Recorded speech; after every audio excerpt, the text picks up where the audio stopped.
Assalamu alaikum students. I hope you all are fine. Today our present topic is cellular organelles. इसमें हम chapter 4 को study कर रहे हैं. चैप्टर 4 में जो सेल ऑर्गेनेलीज हैं उनके बारे में हम वन बाय वन डिस्कस करेंगे कि सेल ऑर्गेनेलीज होती क्या हैं और कौन कौन सी होती है, उनके फंक्शन क्या होते हैं. तो फर्स्ट हम स्टार्ट करते हैं सेल ऑर्गेनेली में सेल वॉल से. सेल वॉल में आप लोगों को पता है कि सेल वॉल जो होती है वो आप कह सकते हो कि सेल के इर्द गिर्द एक जो बाउंड्री होती है उसको कहते हैं सेल वॉल. और ज़्यादातर ये प्रेजेंट होती है प्लांट्स में. प्लांट्स के अलावा ये कुछ फंजाई की टाइप या प्रोकैरियोट्स में प्रेजेंट हो सकती है, लेकिन एनिमल सेल्स में सेल वॉल प्रेजेंट नहीं होती. सेल वॉल एक नॉन लिविंग होती है, non living component of the cell कहा जा सकता है इसको, जो कि सेल के आउटसाइड पे और जो प्लाज्मा मेम्ब्रेन होती है सेल की उसके भी आउटसाइड पे प्रेजेंट होती है. इसका फंक्शन क्या होता है? शेप प्रोवाइड करना है, स्ट्रेंथ प्रोवाइड करना है, इसके अलावा प्रोटेक्शन एंड सपोर्ट. ठीक है, ये इसका मेन फंक्शन होगा. इनर ऑर्गेनेलिस को प्रोटेक्ट करती है, स्ट्रेंथ प्रोवाइड करती है, सेल को शेप प्रोवाइड करती है.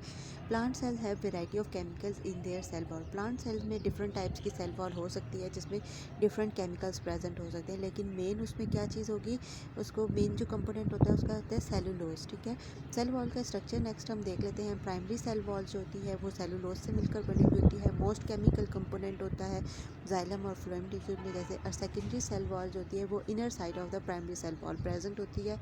इसका क्या फंक्शन होगा? इसके स्ट्रक्चर आप कह सकते हो कि ये मच थिकर होती है, मींस कि as compare to primary cell wall ये बहुत ज़्यादा थिक होती है. और किस चीज़ से मिलकर बनी हुई होती है? लिग्निन से.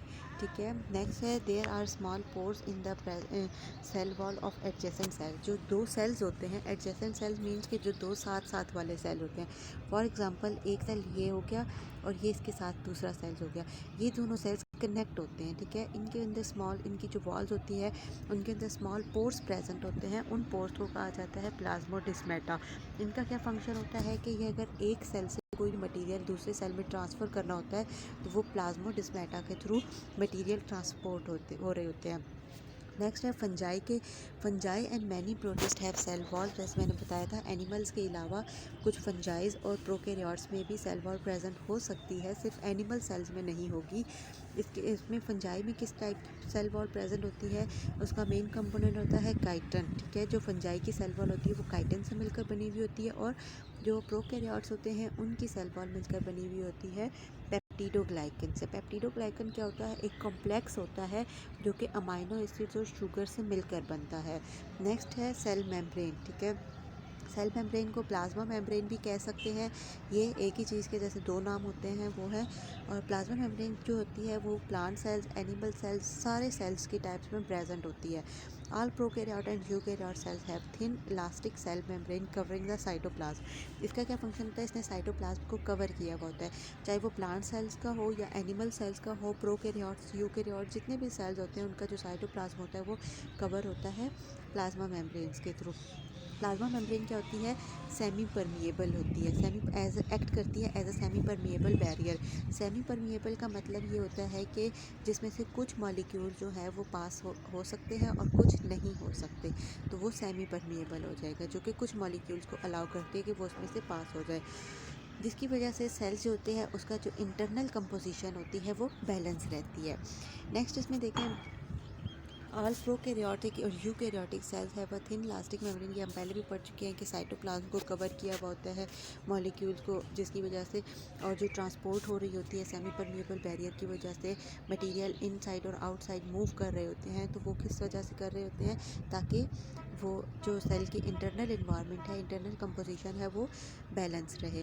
अब यहाँ पर देखें ये जो डायग्राम आपके पास है ये है प्लांट सेल की डायग्राम. ठीक है, प्लांट सेल्स में देखें डिफरेंट ऑर्गेनेलिज होती हैं. ऑर्गेनेलिज सबकी तकरीबन सेम होती हैं, जब स्ट्रक्चर का फ़र्क होता है. और स्ट्रक्चर में आपके पास मेन चीज़ आ जाती है जैसे कि सेल वॉल.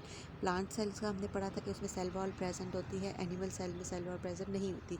ये सेल वॉल होगी इसकी, और इन साइड पे इनर साइड सेल वॉल के अंदर वाली साइड जो होगी वो एक होगी प्लाज्मा मेम्ब्रेन यानी कि सेल मेम्ब्रेन. इसके अलावा ये डिफरेंट ऑर्गेनेलिज हैं जैसे कि chloroplast, mitochondria, rough endoplasmic reticulum, nucleus, ribosomes, Golgi complex, plasmodesmata, ये सारी जो होती है उसके डिफरेंट सेल का स्ट्रक्चर है। और ये सारी ऑर्गेनेलीज कहाँ प्रेजेंट होती हैं? मेन साइटोप्लाज्म में। तो साइटोप्लाज्म का हम आगे डिस्कस करेंगे कि उसका क्या फंक्शन होता है, कि वो इन ऑर्गेनेलीज को साइट्स प्रोवाइड कर रहा था, मीन्स कि उनको रहने के लिए एक तरह से जगह प्रोवाइड की हुई होती है उसने। नेक्स्ट स्ट्रक्चर देखिए, ये आपके पास आएगा एनिमल सेल्स का। अब एनिमल सेल्स में जैसे मैंने पहले भी बताया था कि एनिमल सेल्स में सेल वॉल प्रेजेंट नहीं होती, तो इसमें क्या होती है? Cell membrane present. Cell membrane के अंदर क्या होता है? साइटोप्लाज्म। और साइटोप्लाज्म के अंदर ये सारी डिफरेंट ऑर्गेनेलीज जो कि तकरीबन प्लांट और एनिमल सेल दोनों में सेम होती हैं, वो ऑर्गेनेलीज प्रेजेंट होती हैं। हर ऑर्गेनेली का स्ट्रक्चर चेंज होता है, फंक्शन डिफरेंट होता है, तो वो हम वन बाय वन डिस्कस करते जाएंगे। अभी हम बात कर रहे थे सेल मेम्ब्रेन की। तो अभी हम बात कर रहे थे सेल मेम्ब्रेन के स्ट्रक्चर की। तो सेल मेम्ब्रेन का जो स्ट्रक्चर होता है वो मेनली उसमें जो मेन कंपोनेंट्स होते हैं वो उसके होते हैं प्रोटीन्स और लिपिड, इन दो से मिलकर बनी हुई होती है। और ये जिसका स्ट्रक्चर की कंपोजिशन होती है उसको हम कह सकते हैं कि वो फ्लूइड मोज़ेक मॉडल है। इलेक्ट्रॉन माइक्रोस्कोप के अंदर अगर सेल मेम्ब्रेन को एग्जामिन किया जाए तो जो आपके पास स्ट्रक्चर आता है वो किस तरह से हो सकता है कि लिपिड बाइलेयर होती है जिसमें प्रोटीन्स मॉलिक्यूल्स आर एम्बेडेड। ठीक है, तो ये आपके पास इधर स्टेटमेंट दी हुई है, according to this model there is a lipid bilayer membrane.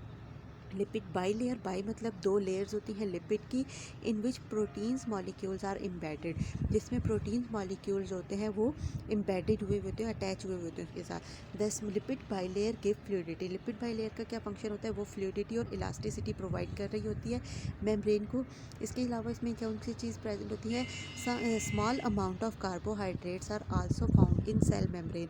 Cell membrane में स्मॉल अमाउंट होते हैं कार्बोहाइड्रेट्स की जो कि ज्वाइन करते होते हैं प्रोटीन्स के साथ या फिर लिपिड के साथ। अब यहाँ पर देखिए ये इसका स्ट्रक्चर है, जैसे हमने पढ़ा था इस मॉडल की स्टेटमेंट में कि लिपिड बाइलेयर होती है। तो ये जो आपके पास पिंक मॉलिक्यूल स्ट्रक्चर नज़र आ रहा है ये सर्कल से, ये हो गई लिपिड की बाइलेयर। बाइलेयर मतलब कि दो लेयर्स हो गई उसमें।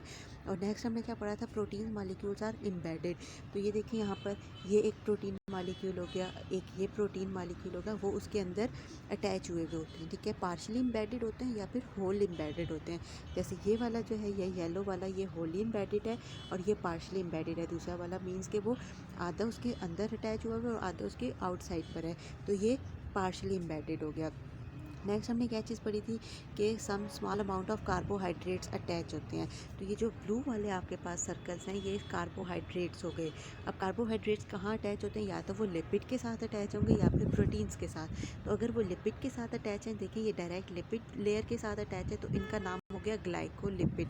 और यहाँ पर ये प्रोटीन मालिक्यूल के साथ अटैच है तो इसका नाम हो गया ग्लाइको प्रोटीन्स। तो ये इसका स्ट्रक्चर हो गया जिसको ओवरऑल हम कहते हैं कि ये fluid mosaic model of cell membrane यानी या प्लाज्मा मेम्ब्रेन का है। अब इसका क्या फंक्शन होता है? In eukaryotic cells cholesterol is also present. जो यूकैरियोटिक सेल्स होते हैं उसमें कोलेस्ट्रॉल भी प्रेजेंट होता है। इसके अलावा जितनी भी यूकैरियोटिक सेल में ऑर्गेनेलीज होती हैं, ऑर्गेनेलीज में कौन कौन सी ऑर्गेनेलीज आ जाएंगी? Mitochondria, chloroplast, Golgi operators, endoplasmic reticulum, ये सारी की सारी इस प्लाज्मा मेम्ब्रेन के अंदर प्रेजेंट होती हैं। और हर ऑर्गेनेलिस का डिफरेंट फंक्शन होता है, स्ट्रक्चर चेंज होता है, तो वो हम नेक्स्ट लेक्चर में इंशाल्लाह वन बाय वन एक एक को डिस्कस करेंगे। आई होप ये जो दो और चीज़ें हमने आज पढ़ी हैं ये आपको समझ आ गई होंगी। स्टूडेंट्स, अल्लाह हाफिज़।